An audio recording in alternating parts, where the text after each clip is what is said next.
Tirumala case వ్యవహారంలో YSR Congress party నేతలు బుకాయిస్తే వాస్తవాలు మారిపోతాయా అంటూ ఆంధ్రప్రదేశ్ ముఖ్యమంత్రి వర్యులు నారా చంద్రబాబు నాయుడు గారు వారిని ప్రశ్నించారు.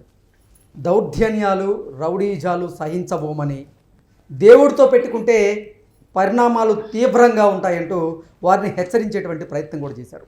ఈ నేపథ్యంలోనే దీని మీద మనం పూర్తి స్థాయిలో విశ్లేషణ చేసుకుందాం. ప్రస్తుతం మనతో పాటున్నారు ప్రముఖ రాజకీయ విశ్లేషకులు, ప్రముఖ సీనియర్ జర్నలిస్ట్ దుర్గా వడ్లమణి గారు. వారితో మాట్లాడదాం.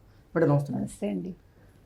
తిరుమల కల్తీ నెయ్యి కేసు వ్యవహారంలో నిజంగా అసలు అది నెయ్యే కాదంటూ సిట్ ఇచ్చినటువంటి నివేదిక ఏదైతే ఉందో దాని గురించి వైకాపా నేతలు ప్రస్తావించకుండా దాన్ని తప్పుదోవ పట్టిస్తూ అసలు జంతువులు కొవ్వు కలవలేదన్నట్లుగా వాళ్ళు ప్రచారం చేస్తున్నటువంటి నేపథ్యంలో ఈరోజు అసలు వైకాపా నేతలు గనక బుకాయిస్తే అసలు వాస్తవాలు మారిపోతాయంటూ చంద్రబాబు గారు వారిని ప్రశ్నించారు. దాంతోపాటుగా ఆ విషయంలో కానీ ఇంకేదైనా విషయంలో కానీ మీరు రౌడీజం కానీ దౌర్జన్యం కానీ చేస్తే సహించబోమంటూ వారిని హెచ్చరిస్తూనే దేవుడితో పెట్టుకుంటే పరిణామాలు తీవ్రంగా ఉంటాయంటూ వారిని హెచ్చరిస్తున్నారు.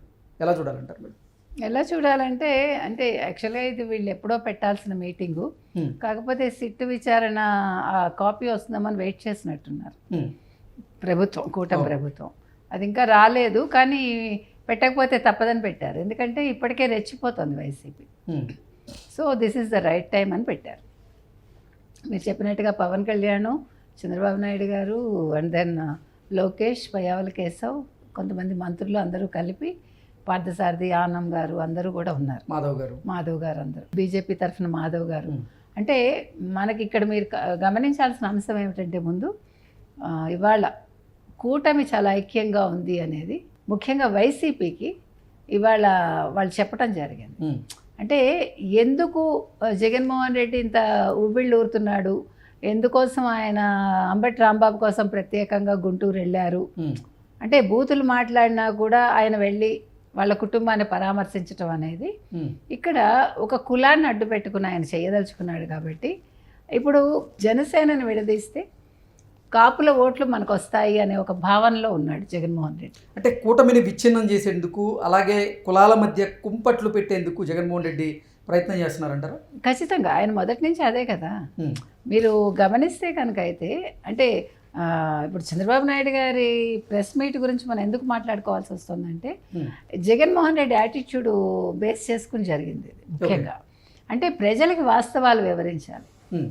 ఇప్పుడు జగన్మోహన్ రెడ్డి మొదటి నుంచి కూడా రెడ్లకు ఎవరికి కూడా ఎక్కడ హాని జరగదు, మీరు చూసుకోండి. ఎవరు కూడా జైలుకి వెళ్ళరు, ఎవరి మీద కేసులు ఉండవు. ఫస్ట్ ఎస్సీలను ఏడిపించాడు, మైనార్టీలు నేడిపిస్తాడు, తర్వాత నష్టపోయింది కమ్మవాళ్ళు, అంటే ఆయన పార్టీలో ఉన్నవాళ్ళు. మీరు చూసారు వల్లభనేని వంశీ, తర్వాత కొడాలి నాని, పోసాని ఏమైపోయారు ఇవాళ. అంటే ఇది పిచ్చితనం, అది చెప్తున్నాం మనం. అంటే ఈయనది కాదు, ఆయన నమ్ముకునే వాళ్ళది. తర్వాత ఇప్పుడు అంబటి రాంబాబు, తర్వాత ఇదెవరు బీసీలు మన జోగి రమేష్. అంటే నేను ఎందుకు చెప్తున్నానంటే ఇవన్నీ కూడా ఆయన ఒక పద్ధతి ప్రకారం, ప్లాన్ ప్రకారం చేస్తున్నాడు.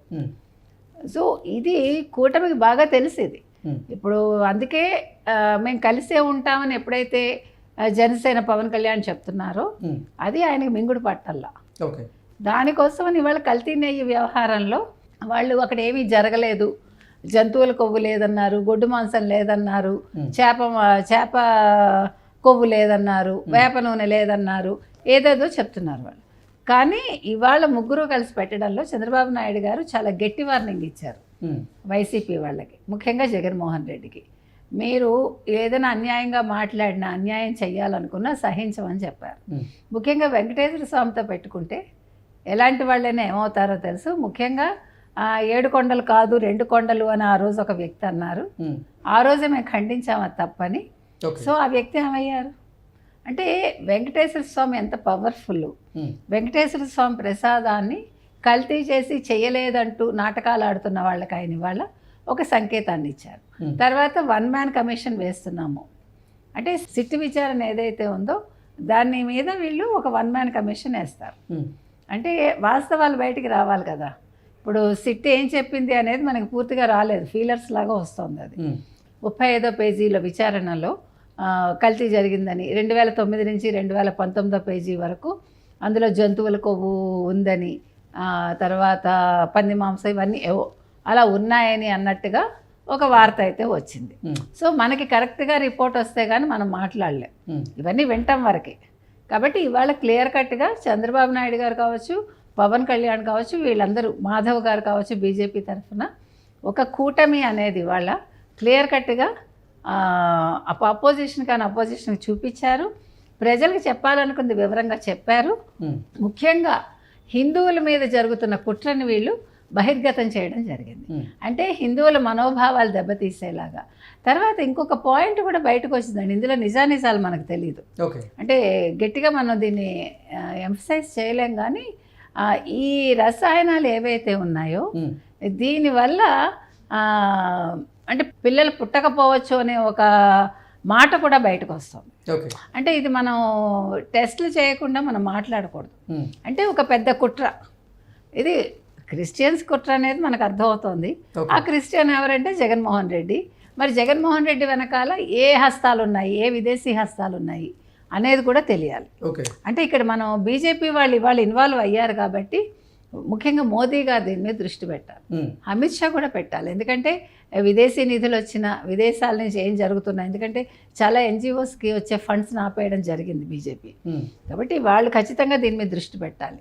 తర్వాత ఇవాళ ఏదైతే మత మార్పిడుల మీద కూడా చాలా రాష్ట్రాలు దాని మీద చేయకూడదు, మత మార్పిడి జరగకూడదు అని ఒక చట్టం వస్తుంది. కాబట్టి వీటన్నిటి మీద దృష్టి పెట్టి ముఖ్యంగా ఈ కల్తీ లడ్డు వ్యవహారంలో అసలు వీళ్ళ ఉద్దేశం ఏంటి, వీళ్ళు హిందువుల మనోభావాలు దెబ్బతీయడం వరకేనా, లేకపోతే హిందూ సంతతి పెరగకుండా చూడటం కూడా వీళ్ళ ఉద్దేశం అనే దాని మీద కూడా అందుకే దేవుడితో పెట్టుకుంటే పరిణామాలు చాలా తీవ్రంగా ఉంటాయంటూ కూడా చంద్రబాబు నాయుడు గారు వారిని హెచ్చరించేటువంటి ప్రయత్నం చేశారు కదా. అందుకే చేశారండి. అంటే హిందువుల్ని మీరు ఫర్ గ్రాంటెడ్గా తీసుకోకండి.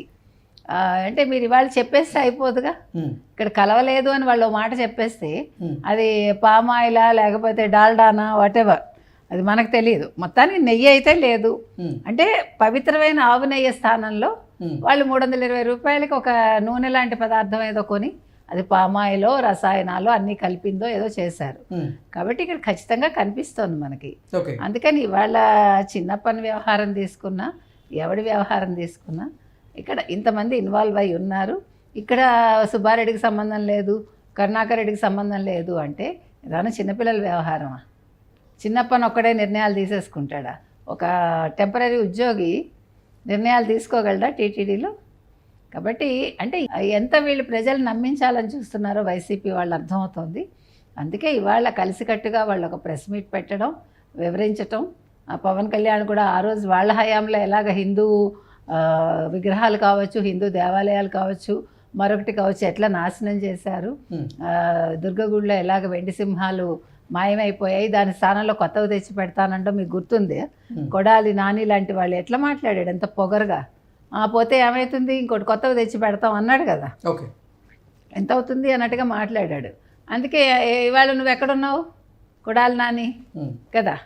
అందుకని మనం అంటే అధికారం ఉంది కదా అని తర్వాత జగన్మోహన్ రెడ్డి అండ చూసుకుని విర్రవీగితే రేపొద్దున పరిణామాలు చాలా తీవ్రంగా ఉంటాయనేది వైసీపీలో ఉన్న ప్రతి ఒక్కళ్ళు గుర్తుపెట్టుకోవాలి.